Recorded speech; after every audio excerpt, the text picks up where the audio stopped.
9001-2015.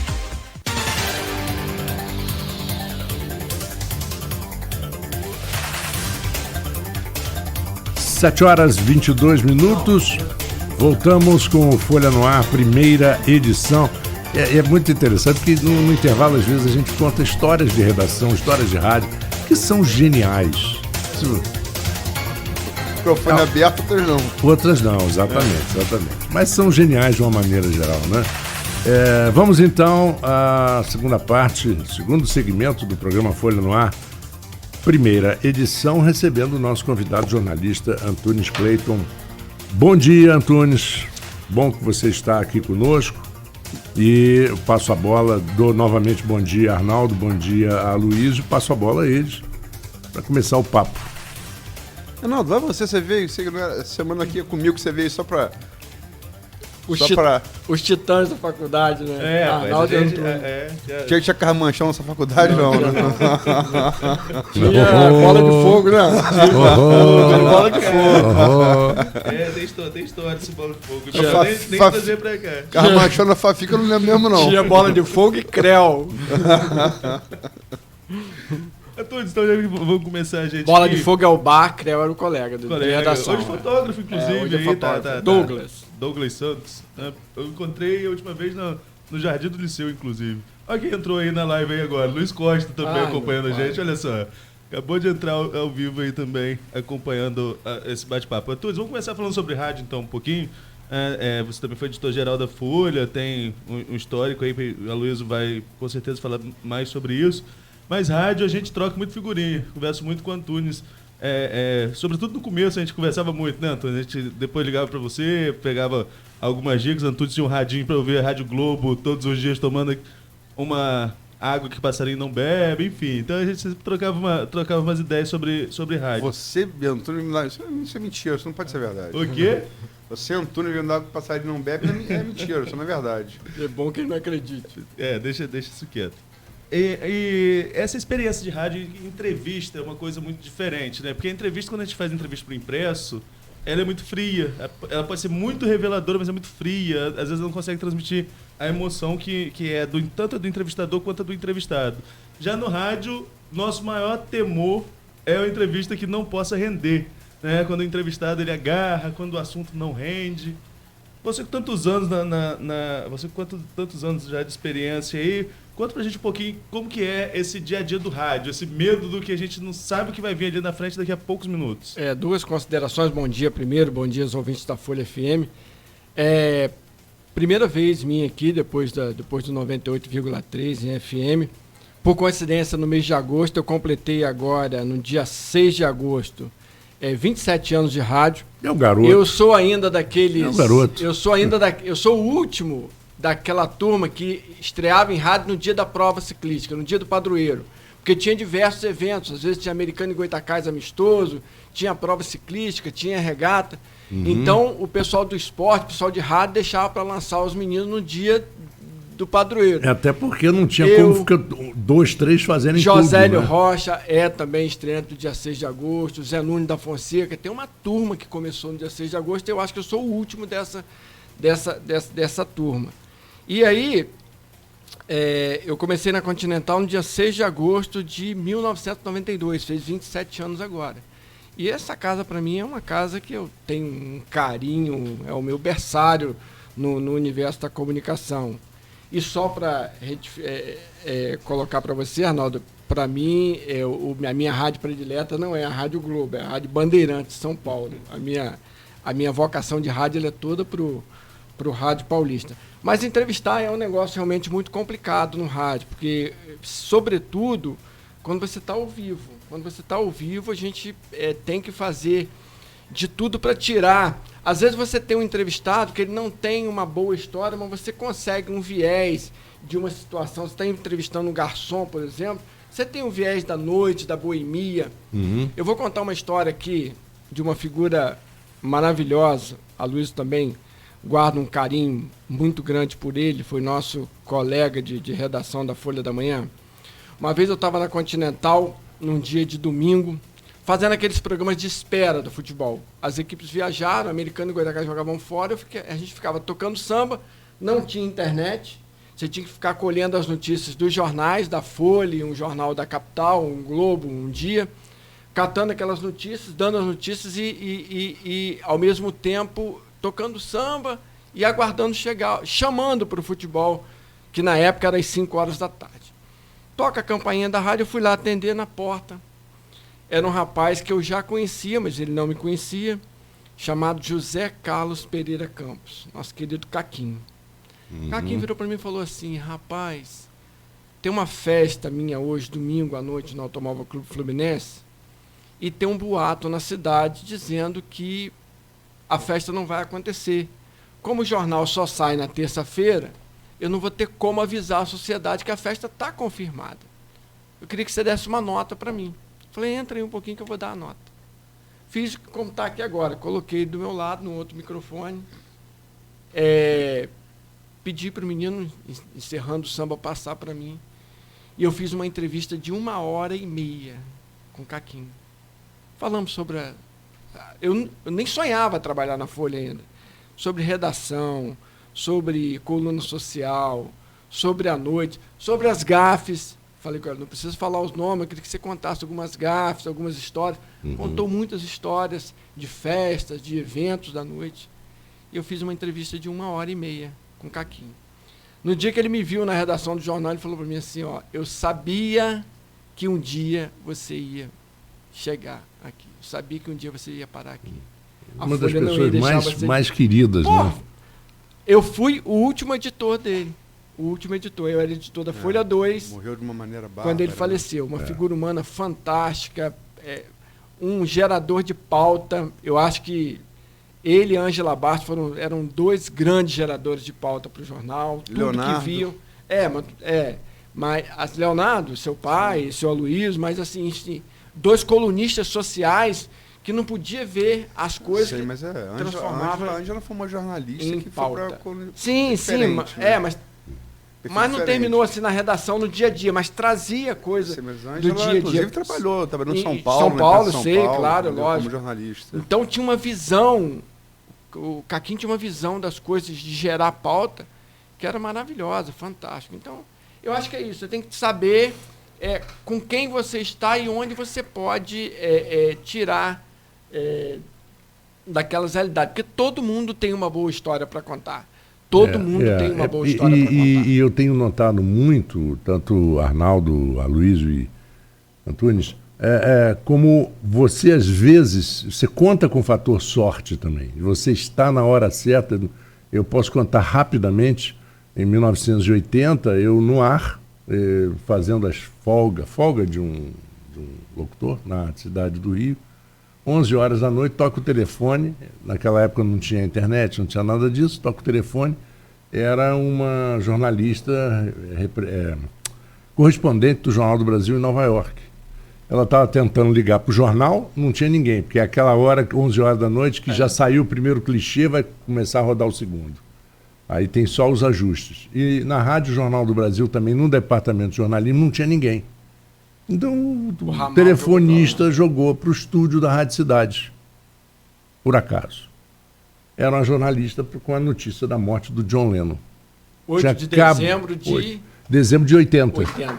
Que ele tinha acabado de entrar no hospital, já chegou morto no hospital. E por causa do fuso horário, aqui no horário brasileiro, na época, que era verão nosso, era 11 e pouca, 11h30, quase meia-noite.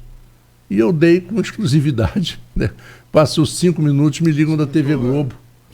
Você contou aqui, acho que o programa, lá no começo do Folha Nossa, contou essa história.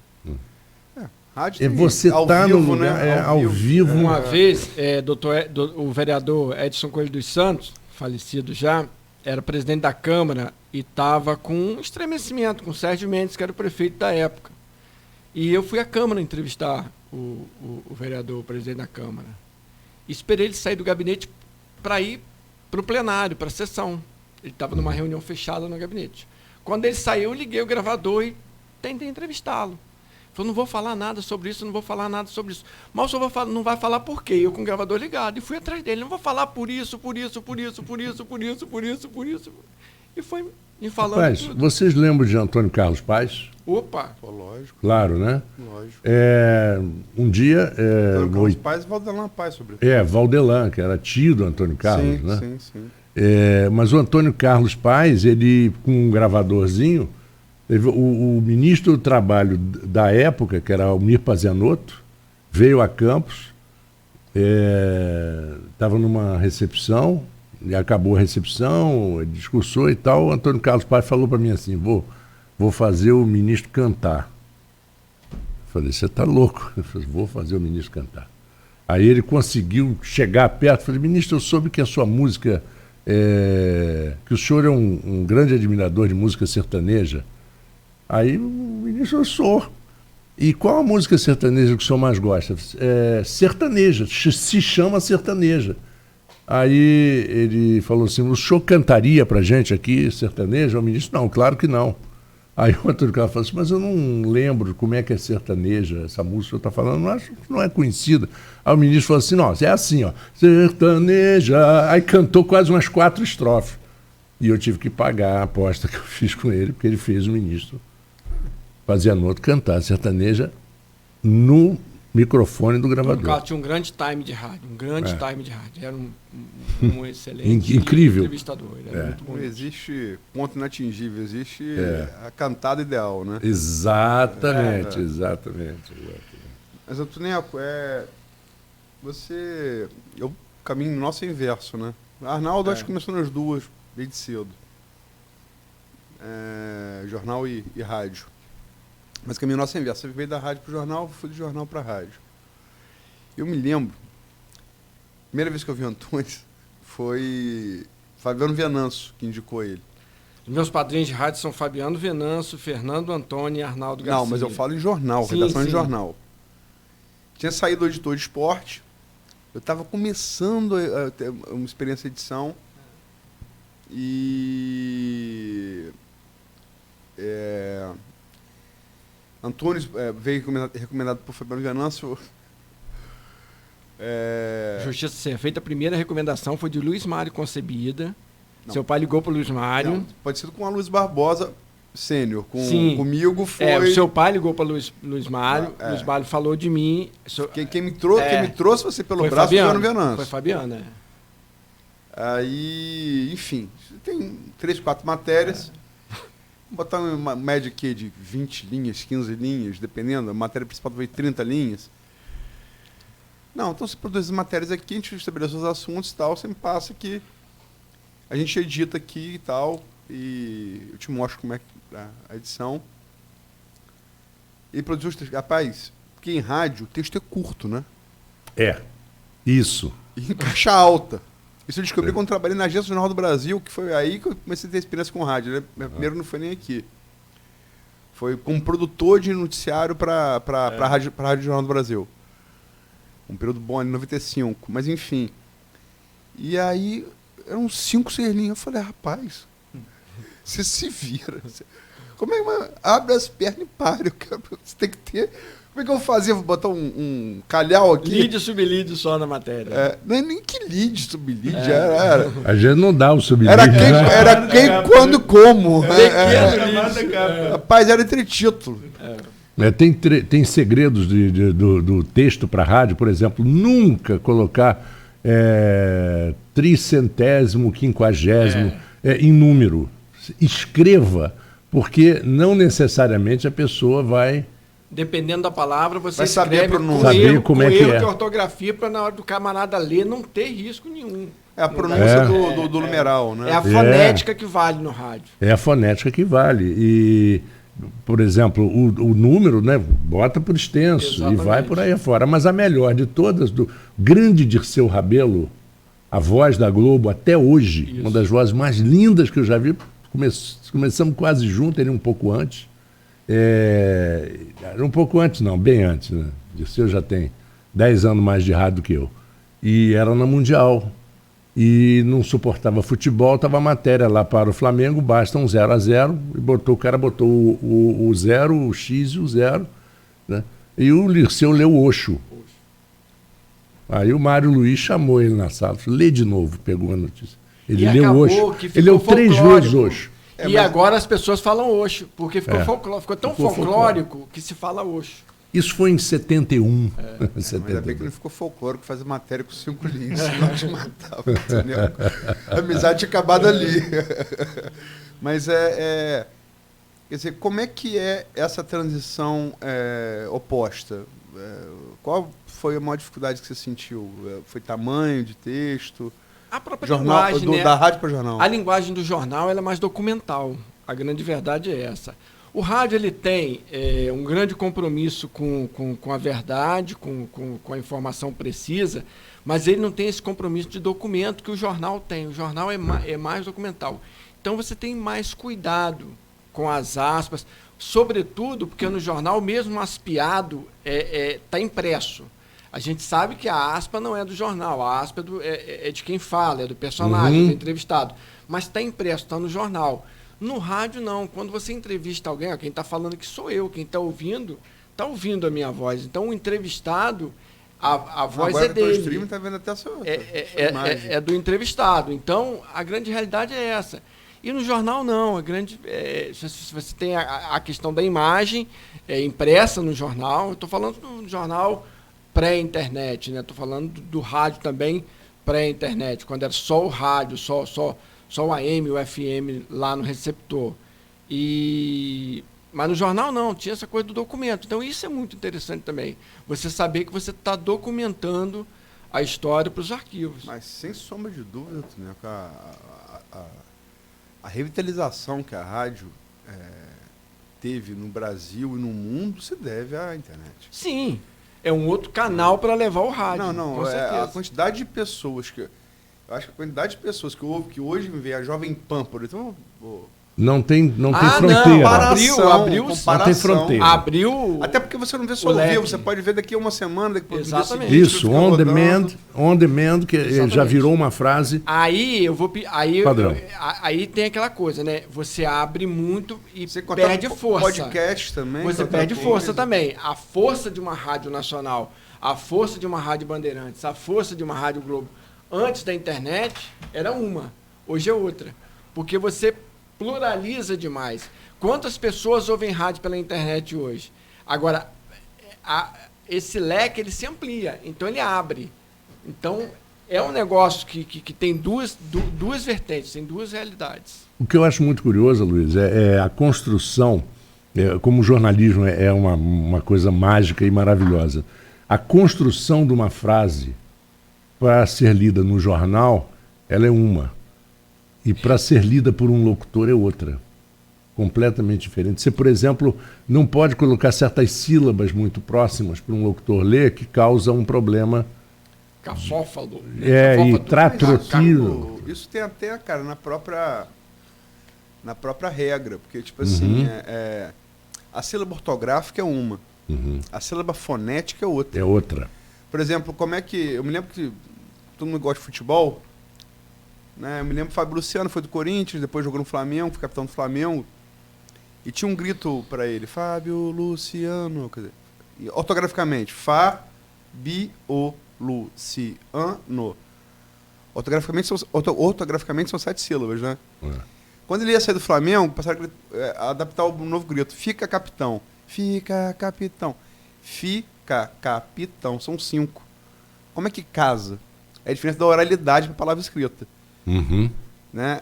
Muito bem poesia colocado. A gente chama de elisão, porque na poesia a sílaba só para na consoante. Quando tiver vogal, ela vai. Entendeu? E acho que a diferença básica do jornal para a rádio é esse, né? Uma palavra escrita, é regra ortográfica, outra é a oralidade, né? Isso é interessantíssimo, porque... Agora, em relação à internet, é aquilo que eu estava colocando. Agora tem alguém nos ouvindo em Manaus, em Pequim. Em compensação, tem alguém que poderia estar nos ouvindo no rádio, está ouvindo a Jovem Pan pela internet. Você colocou. Então, você abre o leque e você diminui o funil também. Então, o rádio ganha força por um lado, mas perde força por outro. O Repórter ESSO. Repórter ESSO da Rádio Nacional, a Rádio Globo. Rádio Bandeirantes, Rádio Capital de São Paulo. Então, se chegasse em qualquer bar no centro de São Paulo, o camarada estava ouvindo a Rádio Capital, estava ouvindo a Rádio Bandeirantes. Uhum. Porque é o que ele tinha. Hoje não, hoje ele tem para escolher. Ele tem um leque enorme. A qualidade sobressai, né? Ah, sim, aí vem a questão da qualidade. Qualidade, independência jornalística. Exatamente. Né? E quando você fala de Capital, e não há dúvida, o Hélio Ribeiro foi de uma... Hélio Ribeiro foi de uma importância muito grande, porque poucas vezes eu vi alguns comunicadores de rádio AM com por exemplo, a cultura. Hélio Ribeiro, Antônio Carvalho. Hélio Ribeiro, o Haroldo de Andrade, da Rádio Globo do Rio. Eram José Paulo de Andrade. vários, né? O Giovanni, Paulo Giovanni. Então, esses caras eram de uma cultura profunda, mas eles sabiam se relacionar. Vocês falaram de acho que para mim o maior jornalista de rádio que eu vi que é o Chico Pinheiro. Pô. Chico Pinheiro é muito culto também, um baita na televisão, em jornal, mas em rádio. Eu peguei ele na CBN, no tempo que trabalhava na Agência Jornal do Brasil, era uma referência. Sim, mas ele não é comunicador, ele é jornalista de rádio, e de TV. Comunicador não. É o maior não. jornalista que eu já vi de rádio. Mas não, eu estava falando de alguns comunicadores que criaram... Que prendiam a atenção pela voz, Mas você tem hoje o fenômeno... Você tem historiador, o Vila, por exemplo, um historiador. Uhum. Quer dizer, hoje a coisa está muito... E o que eu falo também, quer dizer, da independência. A Jovem Pan estava muito bem.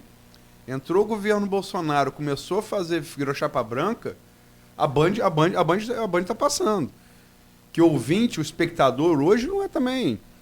Por ter muito mais informação, ele é muito mais crítico, né? Muito mais. Ele não vai aceitar nem de um lado, nem de outro. Você seleciona mais. Exatamente.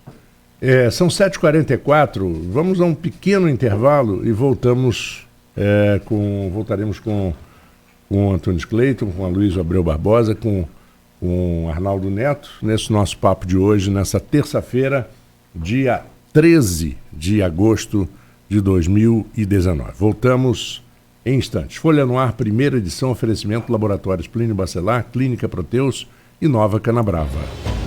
2019 inicia um novo ciclo para a Nova Canabrava. A motivação por novas oportunidades nas áreas do agronegócio e da bioenergia enaltece cada vez mais a busca por novos desafios. Estamos comprometidos com o desenvolvimento da nossa região e o bem